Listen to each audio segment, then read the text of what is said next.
Hello there, spaceman Paul Smith. How are you today? All right, Craig. I like my halo. There's a sun, I think, in the mate. There's somewhere in there. I'm the sun. I'm the sun. I'm the dark side Yeah, of the the sun. sun or the moon going over the top. You're a lovely fella. So you are. Mate, it's been a little while, mate. We thought we'd try and touch base and see what's going on in the world of our businesses, I guess, and what we're seeing in the world of our clients and what's going on. It's a mad old time, as you know. I've been at home now 73 days, I think. So oh, really? Yeah.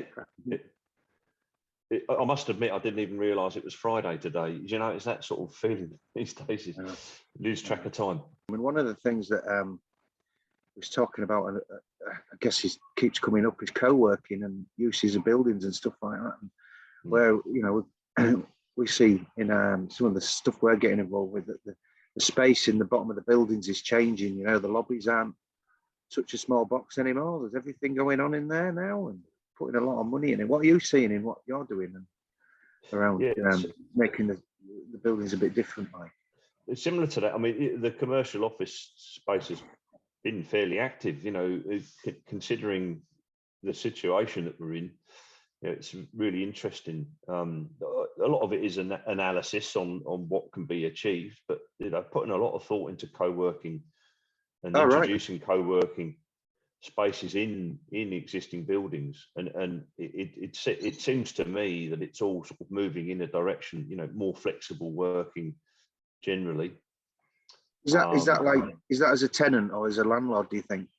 As a tenant, so it's landlords reacting to what they feel tenancies are going to need. So, I mean, obviously, it depends on the business. It would be very difficult to operate a telemarketing business from home, I would imagine.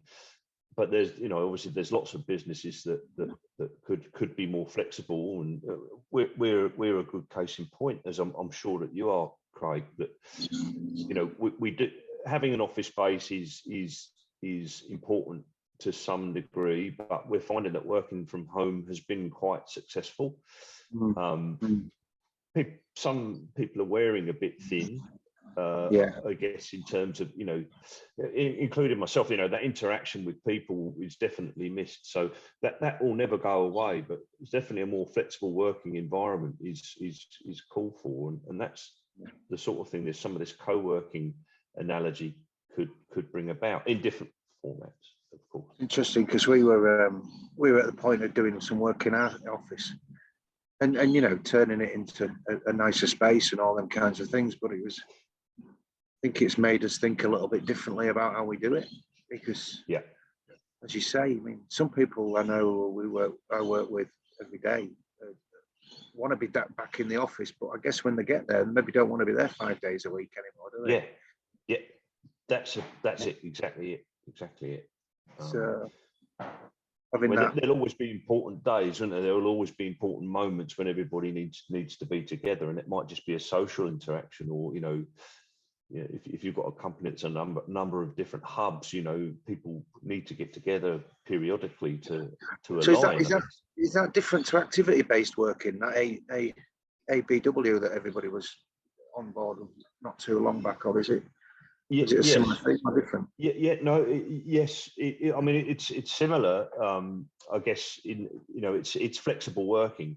Co-working more looks at utilising, dividing up a space into a number of potential tenancies, and there's a small offices, you know, anything between 9, 12 or slightly larger office spaces, but you have almost like a common area where people can use, and almost use like a club environment. You know, you turn up, you have a place to work, you find a place to work, and that's where you work, and you rent a space, not a particular space.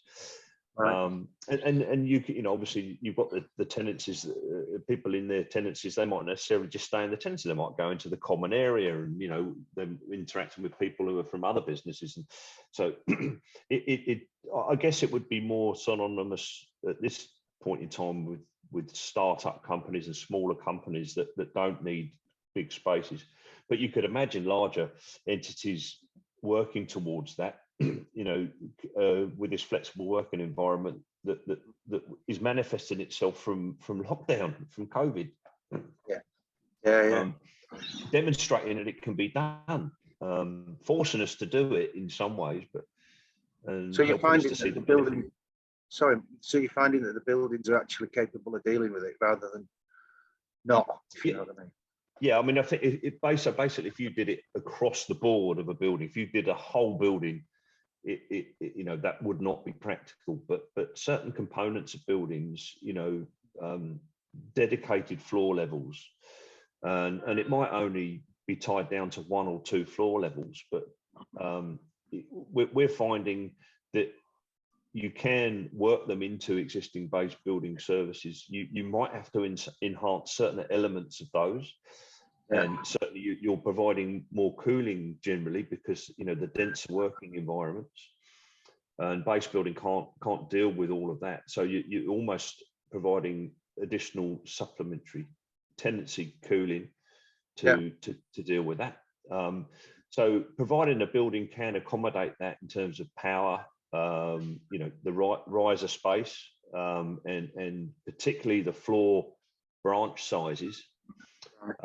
It works, and more often than not, we've found it works in buildings that are like from the 60s up to buildings. More recently, we've been looking at buildings that in the 2000s that are working quite well with it. So it sort of leads to the realities are you've got denser occupation. It's going to come back to that. Everybody's going to ask that same thing, I think, aren't they? And maybe we talk about this another time. But if you're doing things differently and you're wanting to do it, does that mean that the energy consumption is different? And how is that going to affect things that we're generally measuring buildings on? If you know what I mean. Yes. Well, I mean, it's all dependent on actual use, isn't it? But in design, we'd be saying that the energy levels are, the energy usage is rising. You've got more outside air coming in. Obviously, there's controls that you can put in place that will allow you to monitor and mediate that directly for the occupancy. But it looks as if there's more energy involved for those co-working areas.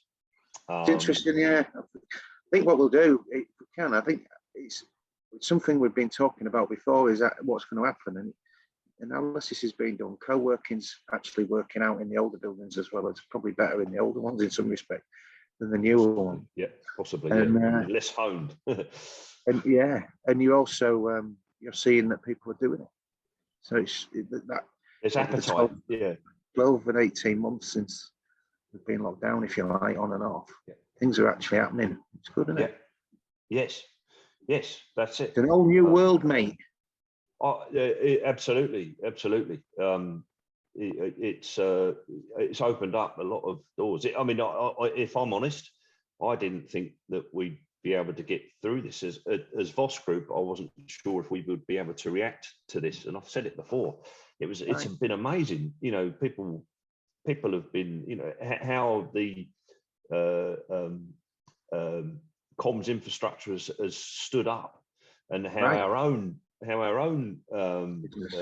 management has stood up to being able to work from home has been incredible. I think it's testament to the people that we work with. In all honesty, we've got some very good, diligent people, fortunately. So it's worked quite well for us, and I think I get the opinion, other organisations feel the same way. I think it is. Some organisations have pulled everybody back in as soon as they could, but we didn't do that. We allowed it to remain flexible, and I don't think it's destroyed our productivity at all. If anything, it might have gone up a little. It might be a little bit more fluid. More fluid, like your cape, mate. Right, I'll catch up with you in a little bit later, mate. Thank you for that. Take it easy, Craig. Nice to talk to you. Cheers.